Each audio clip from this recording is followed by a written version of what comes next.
Hello aspirants, my name is Drishti Jain and I welcome you to the series of घटना सूत्र। मैं सबसे पहले अपना एक्सपीरियंस शेयर करती हूँ। मैं और मेरी यूपीएससी की दोस्ती काफ़ी पुरानी है। मैंने 3 सीएसई के मेंस और 2 फॉरेस्ट के मेंस और 2 इंटरव्यू दिए हुए हैं यूपीएससी में। मैं इस घटना सूत्र सीरीज़ में अपना पूरा एक्सपीरियंस आपके साथ शेयर करने की कोशिश करूँगी और किस तरीके से किस चीज़ को पढ़ा और याद किया जा सकता है, क्योंकि यूपीएससी में पढ़ाई तो सभी करते हैं लेकिन सही तरीके से और सही गाइडेंस के साथ पढ़ाई करना सबसे ज़्यादा इम्पॉर्टेंट है। इस वीडियो में हम पीटी 365 डिस्कस करेंगे जो कि काफ़ी क्रिस्प और कॉम्प्रिहेंसिव होगा, जो प्रीलिम्स के लिए इनफ और सफिशेंट होगा। मेरी कोशिश रहेगी कि बहुत ही कम समय में आपका ज़्यादा से ज़्यादा करंट अफेयर्स बहुत अच्छी तरीके से रिवाइज हो जाए। एंड सबसे इम्पॉर्टेंट चीज़ हम साथ ही ट्राई करेंगे कि उसका स्टैटिक से लिंकेज और लास्ट 10 ईयर्स के प्रीवियस ईयर क्वेश्चन डिस्कस करेंगे। आप बस इस वीडियो को 3 से 4 बार अच्छे से देख लीजिए एंड आई एम श्योर कि आपका पूरा current affairs PT point of view से अच्छे से हो जाएगा। तो बिना देरी किए चलो let's start PT 365। Next topic जहाँ पे हमने एंड किया था, the next topic is inheritance tax. Paper title towards tax justice and wealth redistribution in India released by World Inequality Lab. तो किसने रिलीज़ की है ये रिपोर्ट? वर्ल्ड इनइक्वालिटी लैब ने रिलीज़ की है। Proposes wealth tax and inheritance tax on rich to address inequality in India. तो उसने बोला है कि वेल्थ टैक्स और इनहेरिटेंस टैक्स लगना चाहिए इनइक्वालिटी कम करने के लिए। तो अब इनहेरिटेंस टैक्स क्या होता है? इनहेरिटेंस टैक्स होता है is levied on inheritance tax क्या होता है? ये प्रॉपर्टी जो एसेट अपन इनहेरिट करते हैं एक इंडिविजुअल की डेथ के बाद, जैसे ग्रैंडफादर से फादर के पास, फादर से सन के पास, वैसे जो इनहेरिटेंस होती है उसमें जो टैक्स लगता है उसको बोलते हैं inheritance tax. It differs from estate tax which is levied on the total value of deceased persons estate. तो एक एस्टेट टैक्स होता है जब किसी पर्सन की डेथ हो जाती है और उसके पास जितनी भी चीज़ें हैं उस पर जो टैक्स लगता है वो होता है एस्टेट टैक्स। ये जापान, साउथ कोरिया, यूएसए वगैरह में लेवी किया जाता है। पोटेंशियल बेनिफिट्स क्या होते हैं कि रेवेन्यू बढ़ जाता है, reducing wealth inequality, intergenerational equity आती है, प्रमोटिंग मेरिटोक्रेसी, ये सब भी होता है। अब इम्प्लीकेशंस क्या क्या होते हैं? Potential tax evasion, discourage savings and investment, double taxation concerns, ये सब भी होते हैं। ठीक है। अब history of inheritance tax in India. अभी इंडिया में कोई भी इनहेरिटेंस टैक्स नहीं है। अर्लियर एस्टेट ड्यूटी इम्पोज की गई थी 1953 में। The high tax rate up to 85% made it unpopular. तो बहुत ज़्यादा अनपॉपुलर हो गया था हाई टैक्स रेट के कारण, leading to abolition in 1985। Similar to estate duty, gift tax and wealth tax were imposed in India, लेकिन सब्सिक्वेंटली उसको 1998 और 2015 में अबॉलिश कर दिया गया। हाउएवर गिफ्ट टैक्स को रीइंट्रोड्यूस किया गया था 2004 में। Under gift tax, any gift received exceeding ₹50,000 in a financial year. तो 50,000 से ज़्यादा का कोई भी गिफ्ट यदि आप रिसीव कर रहे हो फाइनेंशियल ईयर में is added to person's income from other sources and taxed according to the income tax slab. Exceptions include donations, inheritance and gifts from close relatives, gifts during wedding, ये सब भी exceptions हैं। ठीक है। Wedding के time जो मिला, donation, inheritance, ये सबको एग्जेम्प्ट किया जाता है, और जो गिफ्ट्स फ्रॉम क्लोज रिलेटिव वो भी। Wealth and income inequality in India. According to Wealth and Income Inequality in India 1922 to 2023, the rise of billionaire Raj study of World Inequality Lab क्या बोलता है कि top 1% hold over 40% of the wealth while 50% hold over 6.4% of the total wealth. Inequality in India declined post independence. तो independence के बाद decline हुई है, but फिर से 1980s में बढ़ने लगे और 2000 के बाद काफ़ी ज़्यादा बढ़ गई। Commitment to reducing inequality index, India ranked 127 out of 164 countries in the index. किसने रिलीज़ की थी? Oxfam and development financial international. Nepal और श्रीलंका इंडिया से बेटर परफॉर्म किए। तो आई होप ये समझ आया होगा। ये जो इनहेरिटेंस टैक्स वाला कॉन्सेप्ट है ना, मेंस में भी पूछा जा सकता है। नेक्स्ट है एडवांस प्राइसिंग एग्रीमेंट्स क्या होते हैं? Central board of direct taxes have signed the highest ever record of 125 APAs। तो CBDT ने 125 APAs साइन किया, मतलब एडवांस प्राइसिंग एग्रीमेंट्स, यूनिलेटरल और बायलेटरल एग्रीमेंट्स को मिला के विद इंडियन टैक्स पेयर्स। तो एडवांस प्राइसिंग एग्रीमेंट्स क्या होते हैं? Is an agreement between a tax payer and a tax authority. तो टैक्स पेयर जैसे रिलायंस हो गया, और टैक्स अथॉरिटी मतलब गवर्नमेंट ऑफ इंडिया, CBDT, उनके बीच में। They endeavour to provide certainty to tax payers in the domain of transfer pricing. तो किसके रेस्पेक्ट में होता है? ट्रांसफर प्राइसिंग के रेस्पेक्ट में, by specifying the methods of pricing.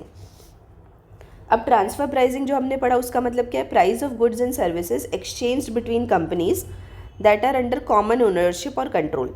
जैसे रिलायंस के अंदर एक रिलायंस की एक ब्रांच है, दूसरी ब्रांच है, मतलब एक दूसरे सेक्टर में काम करता है, तो उन सब के बीच में यदि गुड्स एंड सर्विसेज का ट्रांसफ़र होता है तो वो किस रेट पे हो रहा है, किस प्राइस पे हो रहा है, इन सब चीज़ों को गवर्न करते हैं ट्रांसफ़र प्राइसिंग के अंदर। सिग्निफिकेंस क्या होता है? APA helps determine arm's length price, तो arm's length price of international transaction in advance for a maximum of 5 years, तो 5 साल पहले ही पता चल जाता है।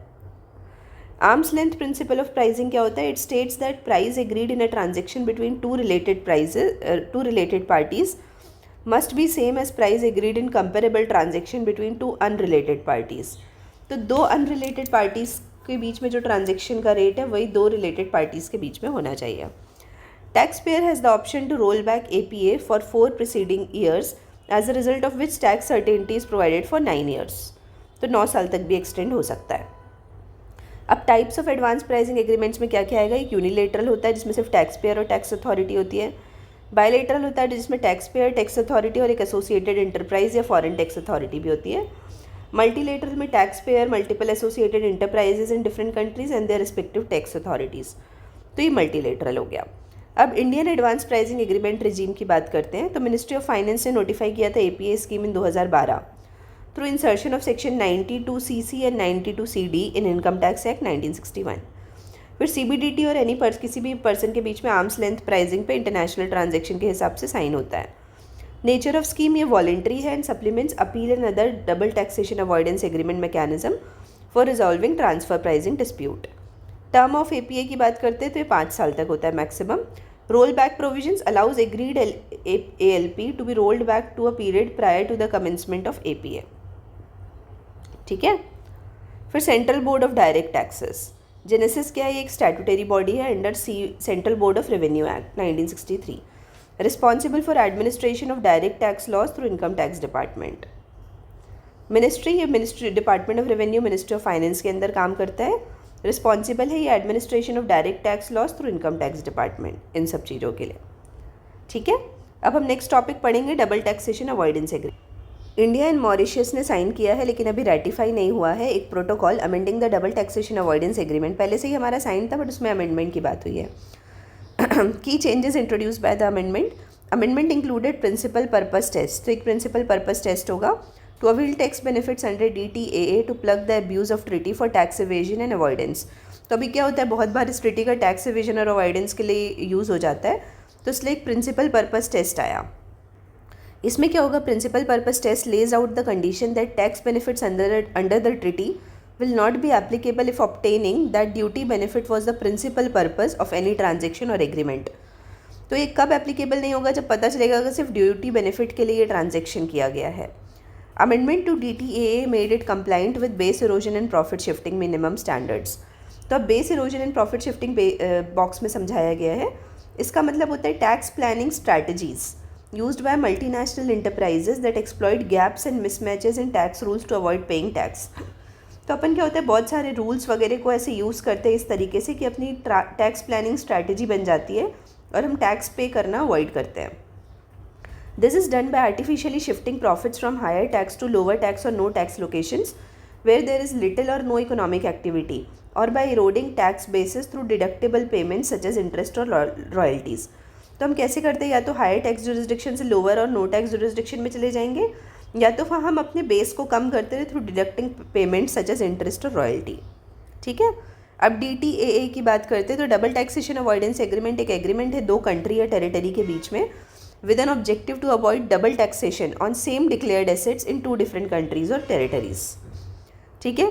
तो DTAA साइन हुआ इंडिया और मॉरिशस के बीच में पहली बार 1982 में और फिर अमेंडमेंट हुआ 2016 में। सिग्निफिकेंस क्या है? ये प्रमोट करता है क्रॉस बॉर्डर इन्वेस्टमेंट को by reducing tax burden on foreign investors and ensures equitable allocation of right to tax between the source and residence countries। ठीक है। अब म्यूचुअल एग्रीमेंट प्रोसीजर क्या होता है? Mutual agreement procedure is an alternative available to tax payers, तो alternative है जो tax payer के पास अवेलेबल है for resolving double taxation disputes whether juridical or economic in nature। MAP is a mechanism laid down in tax treaties DTAA to ensure taxation is in accordance with tax treaty। A tax treaty is bilateral or two-party agreement made by two countries to resolve issues involving double taxation of passive and active income of each of their respective citizens. तो bilateral भी हो सकता है, ठीक है। अब difference क्या है MAP और APA के बीच में? तो MAP resolves transfer pricing disputes while APA prevents transfer pricing disputes. तो क्या होता है, जैसे MAP में हमने पढ़ा कि रिजॉल्व करने के लिए, तो वही लिखा है कि म्यूचुअल एग्रीमेंट प्रोसीजर क्या है, रिजॉल्व करने के लिए, और APA है कि ऐसी चीज़ें हो ही ना। Tax payers file MAP for pending disputes well they opt for APA for same transactions for future years as an effective dispute resolution और अवॉइडेंस स्ट्रैटेजी, ठीक है। तो आई होप ये क्लियर होगा, ये काफ़ी इंपॉर्टेंट टॉपिक है DTAA। अब हम आएंगे नेक्स्ट टॉपिक में, that is UN global tax treaty. UN ad hoc committee for draft terms of reference for a UN framework convention on international tax cooperation approved a package of guidance for UN global tax convention। तो UN global tax convention के लिए कुछ guidance rules आए हैं। तो it aims at establishing a UN global treaty for legitimate, fair, stable, inclusive and effective international tax system. Developing countries including India largely voted in favor of treaty's terms of reference। तो India जैसे developing countries है वो सब treaty के reference में vote किए, और जो इंडस्ट्रियलाइज नेशन है जैसे Australia, Israel, Japan, UK, USA, उन्होंने अगेंस्ट में वोट किया। अब UN ग्लोबल टैक्स कन्वेंशन के ऑब्जेक्टिव और कमिटमेंट्स क्या हैं? जो ऑब्जेक्टिव है, accelerating the implementation of Addis Ababa action agenda on financing for development, mobilising domestic resources, addressing tax challenges और strengthening international tax cooperation. Commitments है, address taxation policies for income from cross border services, effective mutual assistance, addressing illicit financial flows और fair taxing rights allocation। Other global initiatives क्या है global tax को prevent, global tax और preventing tax avoidance के लिए? तो first है OECD global minimum tax. Based on global anti base erosion model rules, it mandates MNCs to pay a minimum tax rate in each jurisdiction where they operate, reducing profit shifting initiatives. तो क्या है, बोलते हैं कि जहाँ भी आप काम करें वहाँ कम से कम एक मिनिमम टैक्स तो पे करना ही है। It imposes a minimum effective tax rate of 15% on corporate profits, तो 15% बोला है अभी। OECD G20 inclusive framework on BEPS क्या है? It is a global initiative that brings together 147 countries and jurisdictions including India to fight tax avoidance and ensure fair tax practices. ये 2016 में establish हुई थी। It later adopted 2 pillar approach. तो ये पूछा जा सकता है 2 पिलर अप्रोच किसके रेफरेंस में है? तो OECD G20 के रेफरेंस में BEPS से रिलेटेड। उसमें पिलर 1 है जिसमें बोलता है reallocation of a part of largest and most profitable MNEs to countries where the consumers are present. और दूसरा बोल रहा है global minimum corporate tax of 15% लगना चाहिए मल्टीनेशनल एंटरप्राइजेस पे। फिर नेक्स्ट है multilateral convention to implement tax treaty related measures to prevent BEPS। It aims to update international tax rules and lessen opportunity for tax avoidance by multinational enterprises. तो India ने sign किया convention को 2017 में, ठीक है। तो ये क्लियर हुआ ग्लोबल टैक्स ट्रीटी से रिलेटेड। ये भी न्यू है तो अभी ये PYQ में नहीं आया है, ठीक है। अब नेक्स्ट है अदर की डेवलपमेंट्स में ड्यूटी ड्रॉबैक। तो ड्यूटी ड्रॉबैक एक नया टर्म है। Central board of Indirect Taxes and Customs will electronically disburse duty drawback amounts directly to exporters bank accounts using Public Finance Management System. तो duty drawback का जो amount का disbursal है वो डायरेक्टली उनके बैंक अकाउंट में हो जाएगा by central board of Indirect Taxes and customs. तो ड्यूटी ड्रॉबैक होता क्या है? Duty drawback section 75 of customs act 1962 में लिखा हुआ है। Rebates custom duty chargeable on any imported material और एक्साइजेबल मटेरियल यूज्ड इन द ये क्या करती है? हेल्प करती है ऑफसेट करने में some of the cost accrued during the export process particularly in the supply of value chain. फिर CBIC के बारे में देखते हैं कि डिपार्टमेंट ऑफ आई होप ये क्लियर होगा ना ड्यूटी ड्रॉबैक की क्या होता है। ड्यूटी ड्रॉबैक में जो भी चीज़ हम इंपोर्ट करते हैं manufacture of goods and services के लिए उसकी ड्यूटी को रिबेट करना होता है, उस पर जो कस्टम ड्यूटी लगी होती है। तो यही रिबेशन हम डायरेक्ट उनके अकाउंट में कर देंगे, ये बोल रहा है। अब CBIC क्या है? डिपार्टमेंट ऑफ रेवेन्यू के अंदर है in the ministry of finance. It deals with the tasks of formulation of policy and administration of matters concerning the levy and collection of customs, central excise duties, central GST, IGST and prevention of smuggling. ठीक है। The next topic is windfall tax. The center has reduced the windfall tax on domestically produced crude oil. तो जो crude oil domestically produce होता है उस पर windfall tax को कम किया है। windfall tax क्या होता है? एक टैक्स है जो इम्पोज करती है governments on certain industries that experience significantly above average profits due to favorable economic conditions. तो गवर्नमेंट इम्पोज करती है ऐसी इंडस्ट्रीज़ पे जो जिनको काफ़ी ज़्यादा प्रॉफिट हो रहा है ड्यू टू सम कंडीशंस, मतलब कुछ अच्छी कंडीशंस के कारण वो एक्स्ट्रा प्रॉफिट ले रही हैं। The purpose is to redistribute excess profits in one area to raise funds for the greater social good. Governments justify the tax by asserting that these profits are not solely due to taxed entities' efforts but also due to external factors. External factors के कारण भी है, ठीक है. आई hope ये clear होगा windfall tax. अब हम आते हैं नेक्स्ट क्वेश्चन. इससे PYQ भी आया हुआ है, payment systems and financial market. तो इसमें हम पढ़ेंगे डिजिटल पब्लिक इंफ्रास्ट्रक्चर DPI के बारे में. 2018 में क्वेश्चन नंबर 5 आया है, तो हम 2018 का क्वेश्चन नंबर 5 देख लेते हैं. 2018, एक मिनट, 2018 का क्वेश्चन नंबर 5 इसी में है. ये 18 चल रहा है, हम आ गए क्वेश्चन नंबर 7 में. 5 में देखो ये है क्वेश्चन. बोला है कि which of the following are the aims of Digital India plan of Government of India. तो DPI के ऊपर नहीं है बट डिजिटल इंडिया के ऊपर है. इसमें करेक्ट स्टेटमेंट बताना है. तो क्वेश्चन है formation of India's own internet companies like China did. ये तो हमारा बिल्कुल भी प्लान नहीं था, तो फर्स्ट आप कट कर दो तो A and D कट हो गया. Establish a policy framework to encourage overseas multinational corporations that collect big data to build their large data centres within our national geographical boundaries. तो ये भी हमारा काम नहीं था, तो सेकेंड भी कट हो गया. तो अब आया 3 बस. Connect many of our villages to the internet and bring WiFi to many of our schools, public places and major tourist centre. तो इसलिए हमारा ऑप्शन हो गया 3rd. ठीक है. अब हम DPI के बारे में देखते हैं. हमने ये देख लिया क्वेश्चन. DPI में क्या है, report of India's G20 task force on DPI आई है, जो रिलीज़ की है India's G20 task force on digital public infrastructure for economic transactions, transformation, financial inclusion and development के लिए. हाईलाइट्स क्या, ये डिफाइन करता है DPI को और आउटलाइन करता है 3 part framework for global DPI advancement. DPI क्या है, it is a set of shared digital system that should be secure and interoperable, can be built on open standards and specifications to deliver and provide equitable access to public and for private services at societal scale, are governed by applicable legal frameworks and enabling rules to drive development, inclusion, innovation, trust and competition, and respect human rights and fundamental freedom. और DPI में क्या क्या नहीं है, interventions which are complementary to DPI, example connectivity infrastructure that improves individuals' access to mobile and internet via physical infrastructure, और digital processes that may not enable private innovation, example digitizing existing physical processes or workflows to create a government portal. ठीक है. तो ये DPI है और क्या DPI नहीं है ये हमने डिस्कस किया. अब इंडिया के DPI के बारे में बात करते हैं. तो India stack is India's own foundational DPI consist of 3 interconnected layers. तो इसमें हमारा खुद का DPI है ये इंडिया स्टैक. इसमें 3 लेयर है. तो पहला आइडेंटिटी लेयर जिसमें आधार है, पेमेंट लेयर है जिसमें UPI है, और डाटा गवर्नेंस लेयर है जिसमें डिजीलॉकर है. तो आधार, UPI, डिजीलॉकर ये सब एग्जाम्पल्स हैं. Initiatives for global advancement of DPI में क्या है, one future alliance. It is a voluntary initiative proposed by G20 India presidency aimed to build capacity and future technical assistance and adequate funding support for implementing DPI in low and middle income countries.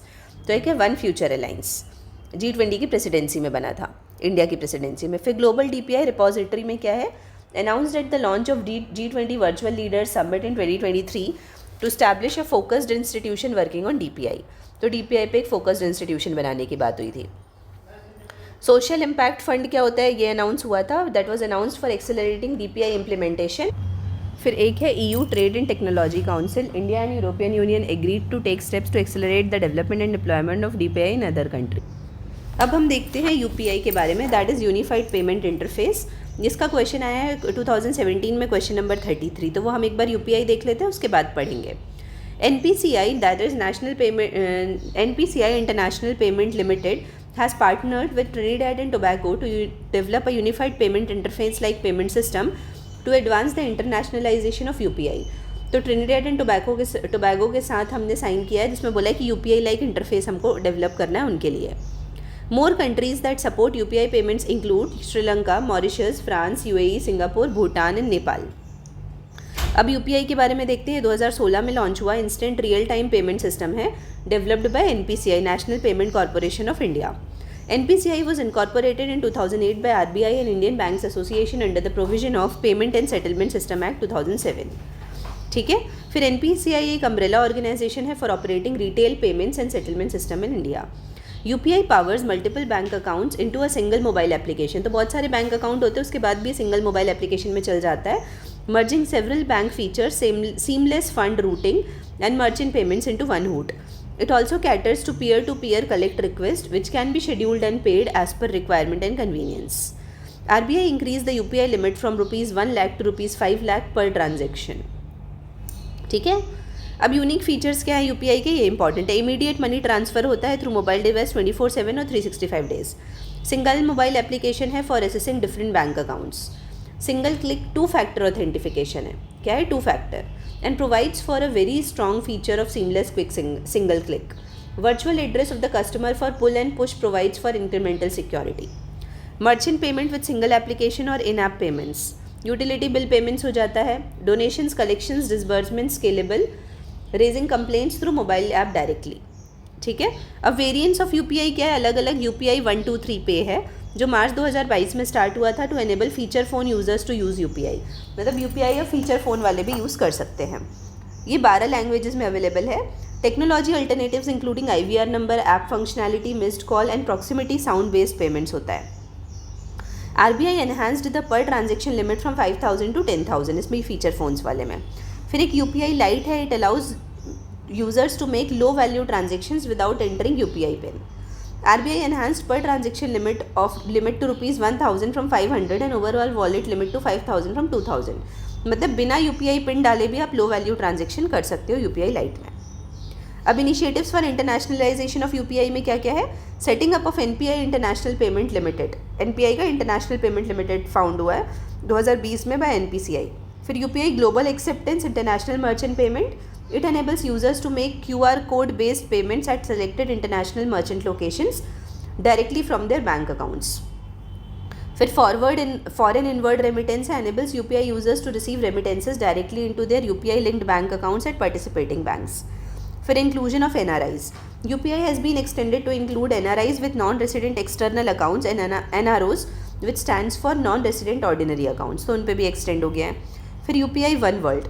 Travelers visiting India can seamlessly transact with merchants and vendors across India that accept UPI payments.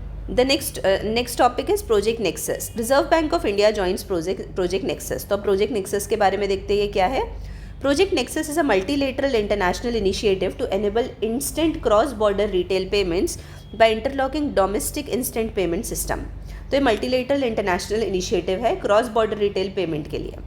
An IPS is an electronic payment system which facilitates interbank fund transfer and sends confirmation of payment to the receiver and originator with a minute or less. Example UPI. तो UPI इसका example है. Conceptualized by the Innovation Hub of Bank for International Settlement, BIS was established in 1930 with its head in Basel, Switzerland and is owned by 63 central banks including RBI. तो RBI भी इसका member है. It will connect IPS of 4 ASEAN countries, Malaysia, Philippines, Singapore, Thailand and India, and is expected to go live by 2026.